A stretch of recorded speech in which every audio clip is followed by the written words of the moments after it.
জাতীয় স্মৃতিসৌধে শহীদদের শ্রদ্ধা জানালেন নতুন স্পিকার ও ডেপুটি স্পিকার। সোয়া 10টায় পুষ্পস্তবক অর্পণ। উন্নত চিকিৎসার জন্য মির্জা আব্বাসকে পাঠানো হচ্ছে সিঙ্গাপুর। বিকেল 3টায় এয়ার অ্যাম্বুলেন্সে যাত্রা শুরু।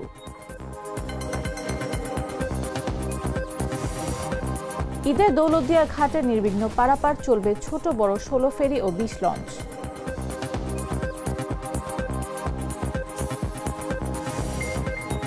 লেবাননে ইসরায়েলি হামলায় নিহত 687, আহত 1774।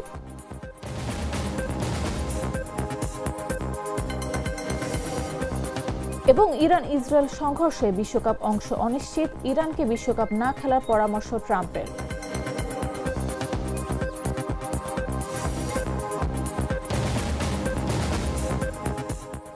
দুপুর 1টা নিউজে সবাইকে আমন্ত্রণ। সাথে আছে আমি ডাফিস আব্দুল্লাহ।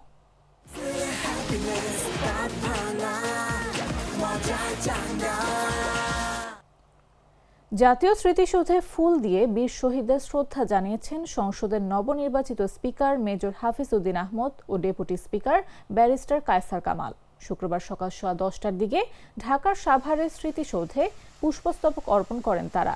শ্রদ্ধা জানানো শেষে স্পিকার ও ডেপুটি স্পিকার বীর শহীদদের স্মরণে কিছুক্ষণ নীরবে দাঁড়িয়ে থাকেন। পরে জাতীয় স্মৃতিসৌধের পরিদর্শন বইতে স্বাক্ষর করেন তারা।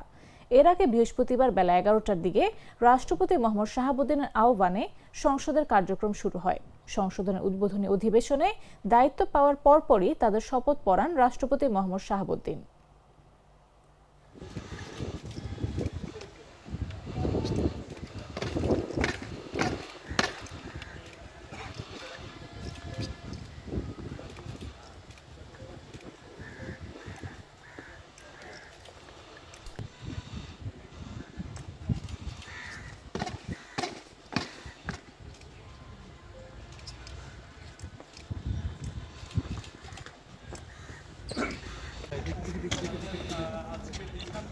আমি এবং মাননীয় ডেপুটি স্পিকার জনাব কায়সার কামাল আজ এখানে উপস্থিত হতে পেরে নিজেদেরকে অত্যন্ত ভাগ্যবান মনে করছি। মহান জাতীয় স্মৃতিসৌধে আসতে পেরে আমরা অত্যন্ত ভাগ্যবান এবং অনুপ্রাণিত বোধ করছি। যারা 1971-এ মহান মুক্তিযুদ্ধের রণাঙ্গনে শাহাদাত বরণ করেছেন, শহীদদের রুহের মাগফিরাত কামনা করছি। স্বাধীনতার মহান ঘোষক শহীদ রাষ্ট্রপতি জিয়াউর রহমান এবং সাবেক প্রধানমন্ত্রী দেশনেত্রী বেগম খালেদা জিয়ার রুহের মাগফিরাত কামনা করছি। বিএনপির স্থায়ী কমিটির সদস্য ও প্রধানমন্ত্রীর রাজনৈতিক উপদেষ্টা মির্জা আব্বাসকে উন্নত চিকিৎসার জন্য শুক্রবার সিঙ্গাপুর নেওয়া হচ্ছে। বর্তমানে তিনি রাজধানীর এভারকেয়ার হাসপাতালে চিকিৎসাধীন রয়েছেন। চিকিৎসকদের পরামর্শে এয়ার অ্যাম্বুলেন্সে করে তাকে সিঙ্গাপুর নেওয়া হবে। বিএনপির মিডিয়া সেলের সদস্য সাইরুল কবির খান জানান, আজ বিকেল 3টায় এয়ার অ্যাম্বুলেন্স ঢাকায় অবতরণ করার কথা রয়েছে। এরপর সন্ধ্যা 6টার দিকে মির্জা আব্বাসকে নিয়ে এয়ার অ্যাম্বুলেন্সটি সিঙ্গাপুরের উদ্দেশ্যে যাত্রা করবে। তিনি বলেন, উন্নত চিকিৎসার জন্য চিকিৎসকদের পরামর্শে মির্জা আব্বাসকে সিঙ্গাপুর নেওয়া হচ্ছে। দৌলতদিয়া ঘাটে পদ্মা সেতু চালুর পর জাতীয় যানবাহনের চাপ কমেছে। এবারও ঈদে অতিরিক্ত চাপ সামাল দিতে প্রশাসন নিয়েছে ব্যাপক প্রস্তুতি। ছোট বড় 16টি ফেরি ও 20টি লঞ্চ চলাচল করবে। দৌলতদিয়া প্রান্তের 3টি ফেরিঘাট সচল থাকবে। রাজবাড়ী পুলিশ সুপার বলেন, ঈদের সময় জাতীয় যানবাহনের চাপ বৃদ্ধি পেলে পোশাক ও সাদা পোশাকে চেকপোস্ট ও নজরদারি করা হবে। এই প্রস্তুতিতে ঘরমুখ এবং কর্মস্থলগামী যাত্রীরা নির্বিঘ্নে পারাপার করতে পারবে। আসন্ন পবিত্র ঈদ উল ফিতর উপলক্ষে আমাদের বহরে আমরা বিআইডব্লিউটিসি 16টি ফেরি ট্রাফিকে নিয়োজিত রাখবো এবং আপনি জানেন দৌলতদিয়া প্রান্ত থেকে 3, 4 এবং 7 নম্বর মোট 3টি ঘাট সচল আছে। তো আমাদের বহরে থাকা ফেরি এবং সচল থাকা ঘাটগুলির মাধ্যমে পারাপারের জন্য আগত সম্মানিত যাত্রীবাহী বাস, প্রাইভেট কার, মাইক্রো যারাই আসবেন, আমরা সকলকে খুব ভালো মানের সেবা দিতে পারবো ইনশাল্লাহ। না এখন আগের মতো ভোগান্ত নাই। এখন গাড়ি লঞ্চ থেকে নেমে গাড়ি পাচ্ছি, কোনো সমস্যা নাই। আর একটু ভালো হলে ভালো হয়। না, আগের মতো এখন ভোগান্তি নাই। এখন জনজীবনে অনেক দুর্ভোগ কমছে। পদ্মা সেতু হওয়ার পর অন্তত দুর্ভোগ কমছে দৌলতদিয়া মানুষের জন্য। এখন মানুষ আসে সরাসরি চলে যায়, এখন কোনো জ্যামজট নেই, এবং গাড়ি ঘোড়ারও কোনো ক্রাইসিস নেই, সবসময় আগের চেয়ে এখন ভালো জনজীবন। ঈদের সময় আসে টুকটাক ভালো আসে, 2-3 দিন যাচ্ছি ভালো আসে, 3-4 দিন যাচ্ছি একটু ভালো আসে, তারপরে আবার যা তাই হয়ে যায়। আগের মতো তো আর হয় না, আগের মতো আর হয় না, আগের মতো আর হওয়ার কোনো সুযোগ নাই। এখন তো আগে তো মনে করেন জাম জট ছিল, গাড়ি বাই নাই, আর এখন মনে করেন আসে শর্টকাট চলে যায়। আপনার যে যাত্রী আসে আপনি তো জানেন যে যাত্রী নাই, কিন্তু গাড়ি শত শত ঘাটে দাঁড়ায় থাকে যাত্রীর অভাবে, কখনো কিন্তু যাত্রী গাড়ির জন্য দাঁড়ায় থাকে নাই। এটা আপনারাও জানেন, আমরাও জানি। আমরা তার চেয়ে এবার বেশি গাড়ি রাখবো, যাতে ঘাটে কোনো রকম কোনো বিশৃঙ্খলা না হয়। আমরা আমাদের একটা টিম করছি, আমরা একটা কমিটি গঠন করব, সেই কমিটির মাধ্যমে এই টার্মিনালটা পরিচালনা হবে। আমাদের দৌলতদিয়া পাটুরিয়া 20টি লঞ্চ চলাচল করবে। আমাদের 20টি লঞ্চের প্রত্যেকটা লঞ্চেরই আমাদের ফিটনেস কমপ্লিট আছে, এবং লঞ্চের যে সরঞ্জাম লাগে, বয়া এবং ইত্যাদি যা লাগে, ফায়ার সার্ভিসেস যাবতীয় আমাদের পর্যাপ্ত পরিমাণ যা কিছু লাগে সবকিছু লঞ্চের আছে আমাদের। আপনারা জানেন পবিত্র ঈদ উল ফিতর এবং ঈদ উল আজহায় এই ফেরি গাড়ির উপর প্রচন্ড প্রেসার বাড়ে, প্রচুর যাত্রী ফেরি হয়ে পার হয়ে এখান থেকে আবার অনেকে সরাসরি গাড়িতে যায়, আবার এখান থেকে অনেকে গাড়িতে করে বিভিন্ন জেলায় চলে যায়।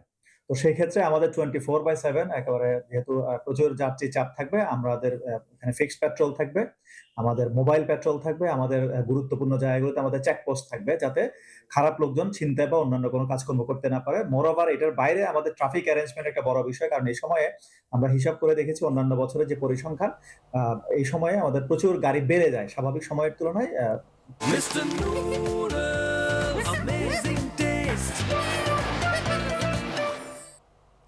মোংলায় এক পরিবারে 9 জনের মরদেহ পাওয়া গেছে।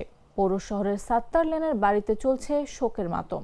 নিহতদের মধ্যে আছেন বিএনপি নেতা আব্দুর রাজ্জাক, তার ছেলে মেয়ে, পুত্রবধূ ও নাতি নাতনিরা। জুমার নামাজ শেষে দুপুর 2টায় উপজেলা পরিষদ মাঠে জানাজা নামাজ অনুষ্ঠিত হবে।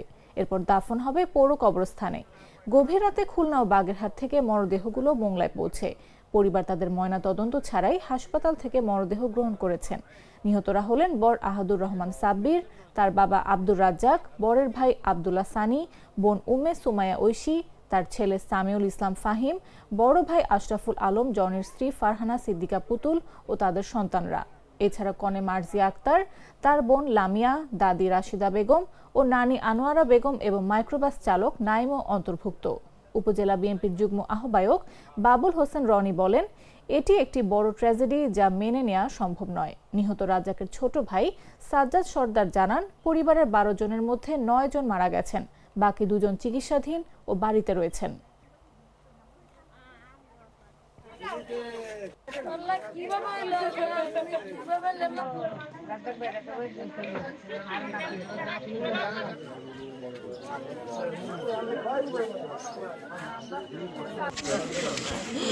এটা কি তাদের উচিত? তারা কেন আসলো না এখানে? তারা তো জানে, মোংলার সব মানুষ জানে কোথায় মারা গেছে। তারা একটা লোক এখানে কেন আসলো না?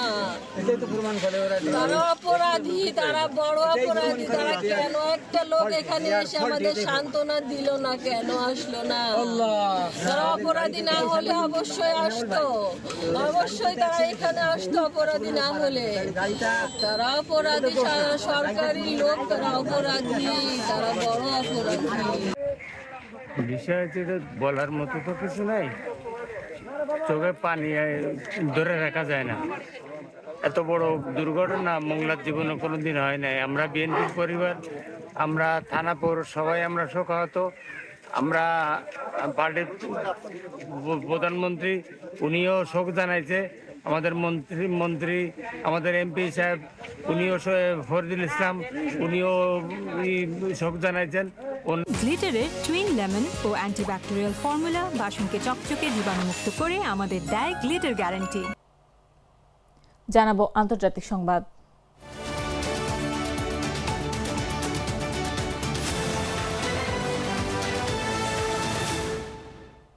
মধ্যপ্রাচ্যে শুরু হওয়া যুদ্ধ পরিস্থিতিতে গত 2 মার্চ থেকে ইসরায়েলি হামলায় লেবাননে এখন পর্যন্ত 687 জন নিহত হয়েছেন।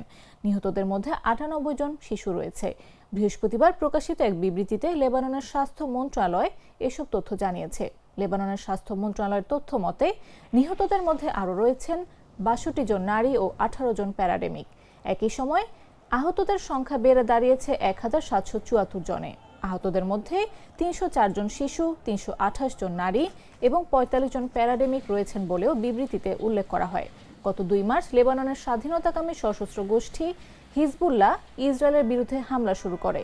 লেবাননে ইসরায়েলের ধারাবাহিক হামলা এবং যুক্তরাষ্ট্র ইসরায়েলের এক যৌথ হামলায় ইরানের সর্বোচ্চ নেতা আয়াতুল্লাহ আলী খামেনি নিহত হওয়ার প্রতিক্রিয়ায় এসব হামলা শুরু হয় বলে জানানো হয়।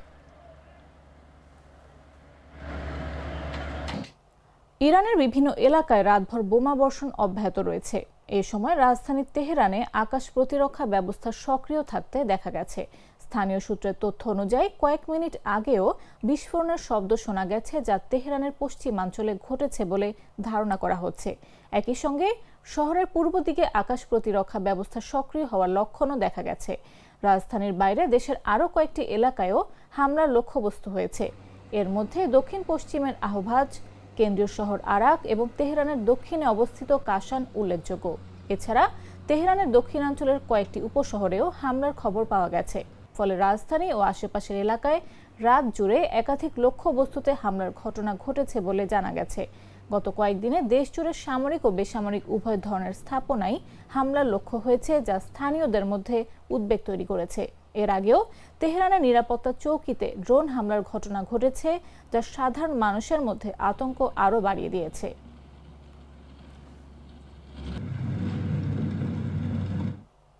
এবারে খেলার খবর।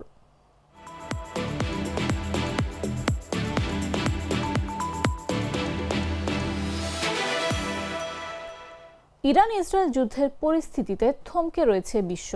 আসন্ন ফিফা বিশ্বকাপে ইরানের অংশ নিয়েও দেখা দিয়েছে অনিশ্চয়তা। নিরাপত্তা পরিস্থিতি নিয়ে উদ্বিগ্ন যুক্তরাষ্ট্রের প্রেসিডেন্ট ডোনাল্ড ট্রাম্পও। তিনি বলেছেন, ইরানকে বিশ্বকাপে স্বাগত জানানো হলেও বর্তমান পরিস্থিতিতে তাদের অংশগ্রহণ নিরাপদ নাও হতে পারে।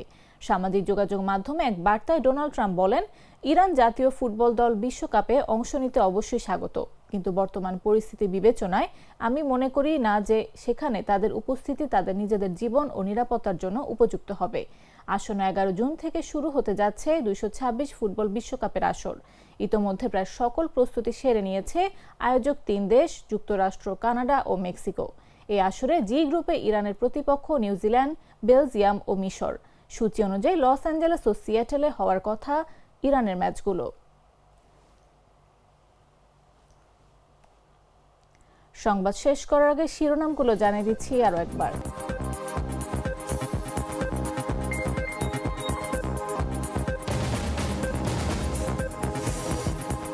জাতীয় স্মৃতিসৌধে শহীদের শ্রদ্ধা জানালেন নতুন স্পিকার ও ডেপুটি স্পিকার। 10:15 পুষ্পস্তবক অর্পণ।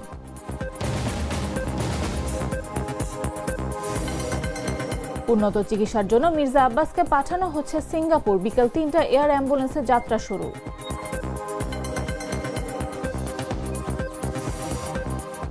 ঈদে দৌলতদিয়া ঘাটে নির্বিঘ্ন পারাপার চলবে ছোট বড় 16 ফেরি ও 20 লঞ্চ।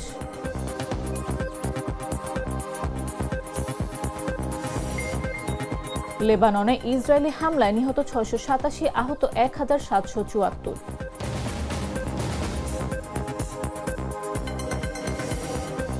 এবং ইরান ইসরায়েল সংঘর্ষে বিশ্বকাপ অংশ অনিশ্চিত, ইরানকে বিশ্বকাপ না খেলার পরামর্শ ট্রাম্পের।